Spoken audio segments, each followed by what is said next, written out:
So in the same way, my teacher Parasarya told all of us, we have to block our ears, block our eyes, maybe block everything. Then the Buddha asked, then the blind people will attain Nibbana faster than all of us. You don't see it? Very interesting, right?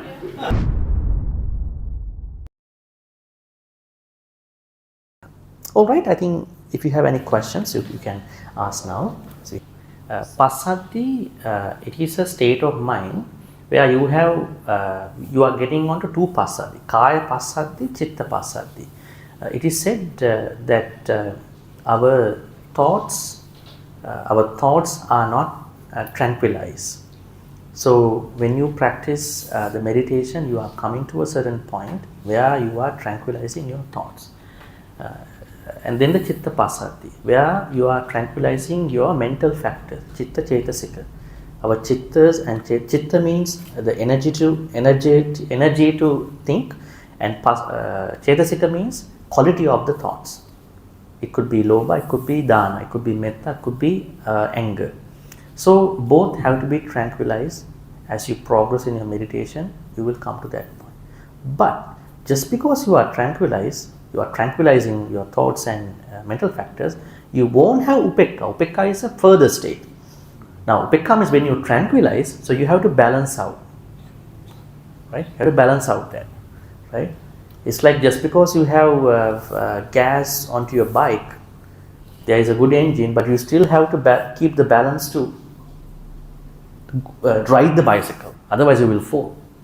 You have the fuel, you have engine oil, you have everything, you have a good bike, but still you have to maintain the balance. Otherwise, you will, fall. So Upekkhā is how you going to maintain all these good qualities, even the passaddhi. So does it mean that we actually need tranquility first in most of the whatever practice we are doing, before we can actually attain the equanimity level? These are simultaneous things, not linear. I said the Bojjhangas are not linear practices. Linear means you practice 1, 2nd, 3rd, 4th. No, you practice them together. When you practice all them together, Upekkhā is a level of that practice. All these 6. So Upekkhā could be the measuring point of your all these 6 remaining practices. So we have to practice them together simultaneously, like the Noble Eightfold Path, right? Right view today, and maybe tomorrow right intention. Maybe by Sunday I will practice right speech. Now today we practice all them together as much as we can. Then the wisdom will swells out of the samadhi. We are expecting the wisdom to come out. Wisdom is like Upekkhā. Wisdom is arising from that samadhi. That's why you don't see wisdom in the Noble Eightfold Path. Where is the wisdom? Where is the Samma Paññā? It is implied. When you have the Samma Samadhi, then what happens? Paññā swells out of that samadhi. It is like, the Buddha said, it's like a pond in a mountain where there is no flow of water that is connecting to that pond. Right? You see, there are ponds in mountains where you see the crystal clear water, but you don't see there are no rivers carrying this water to the mountain, because water is bubbling out. It's a pond, it's a fountain. So that wisdom is bubbling out from the practice. In the same way, when you practice sati, dhamma vicaya, viriya, piti, passaddhi, samadhi, then you are bringing your practice to the Upekkhā. So you are right. So passaddhi is a pre-state, but you practice them together. Okay? Upekkhā is a level of that success in that practice. Bhante, in terms of feeling, the neither pleasant nor unpleasant feeling in our everyday life is like we walking or typing something, write a letter. These are very neutral, and we tend to be just run of the mill, and sometimes we are not mindful because these are very neutral things and we don't tend to remember. How different is this neutral feeling to the equanimity neutral feeling that Bhante was explaining to us? I think it's case specific. For some people, now in your example, maybe you're walking. Some people would like to admire their walking every day. That's why they walk and post on Facebook as well. They saw the sunset today. I think the way how people interpret those tiny little activities have to be understood first. Some people might take it as a very minor, trivial thing. As you said, they might not forget about it. Some people admire it a lot.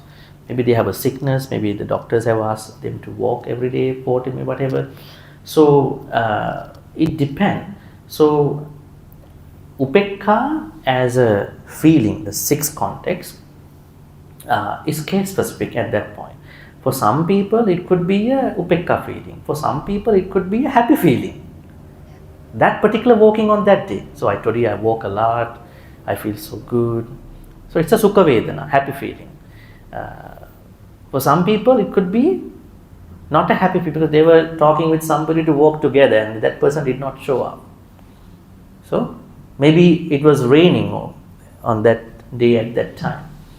Right? So it depends. It depends how that individualistic attitude works on.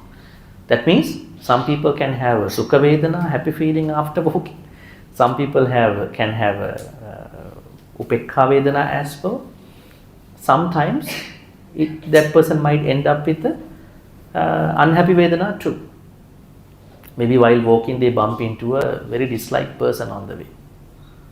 They might think because I walk, I bump into this person. Right? Maybe they meet up with an accident, they meet up with certain other things. It depends. So it's a very case specific thing. But certainly there are people who are ending up with sukha, dukkha and adukkha masukha, upekkhā as well. So by understanding this equanimity as a feeling is to help us when we encounter pleasant or unpleasant feeling in our life, then we are able to use equanimity to help to balance our tilting between pleasant and unpleasant, is it? No, I don't think that we have to pick up Upekkhā Vedana all the time. Then we are disappointing people. You go to a restaurant, you are served by the people a sumptuous meal, but you are not happy. So you could just make them happy. They are sometimes asking how are the foods. Say, okay, Upekkhā. You are responding with Upekkhā. They are not happy, But people don't like to offend other people. Yeah, good food. So the thing is that when we are honest, sometimes we might not end up with the Upekkhā Vedana. So I think we have to keep our feelings open all the time, especially to to our loved ones. Then we understand each other better, right? Otherwise we are faking them. So I think if you want to understand Upekkhā in the context of feeling, just understand Upekkhā is a neutral feeling. It occurs at different times. I would say it is one of the least important context of our Upekkhā. Like if you compare with Brahma-vihara Upekkhā, it is a very important Upekkhā. But if you take Upekkhā as a feeling, it is not a practice, it is just a state of mind. We can even offend other people with that. Insult also other people with that. So I think just understand there are three states of feeling, that's it. That is what we need to understand about that particular context of Upekkhā. So nothing is better than the other one. So it's just a state of feeling. Then if we look at point 1 to point 9, from a normal context, or sometimes we call it from a business context, a lot of Upekkhā means monitor and control.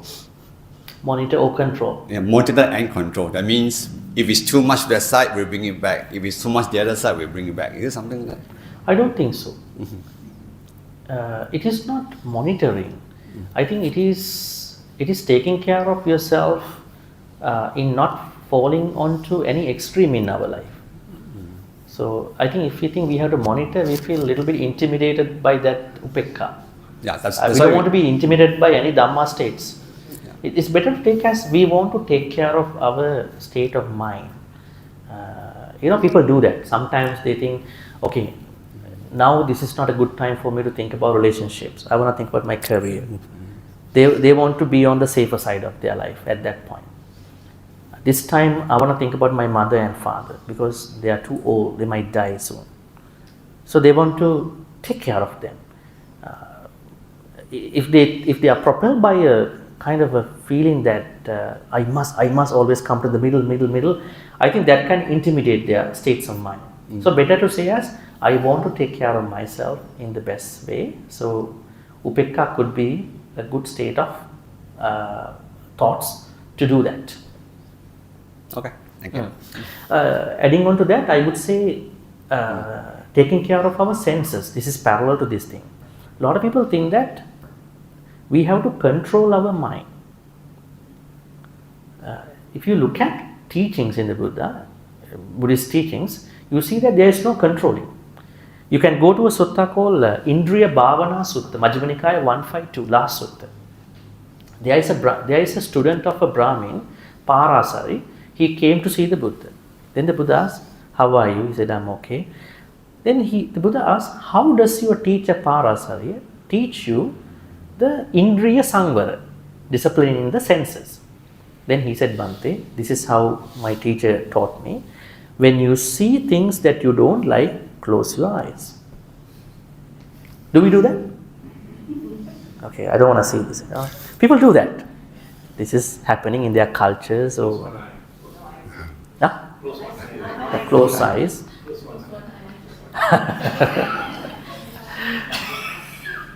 Okay, whatever. And then when he also taught us, when you don't like certain sounds of some people, their voice, you just No. shut your ears. You can't shut, you cover your ears.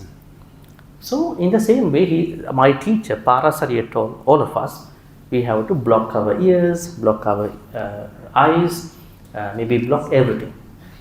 Then the Buddha asked, then the blind people will attain Nibbana faster than all of us. They don't see anything. Very interesting, right? Because they can't see beautiful things. They can't see glamorized things. They cannot glamorize, right? Because they cannot see anything. But it doesn't happen. Even through the brails, they are having a certain happiness in their life.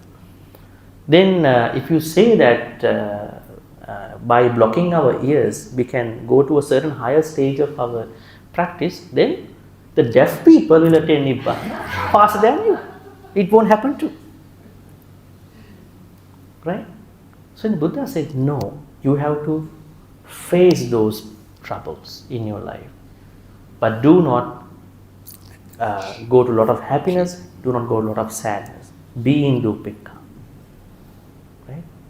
That is the best way to do it. So in the same way, the answer to this again is that we are going to take care of us. We are not going to avoid these people.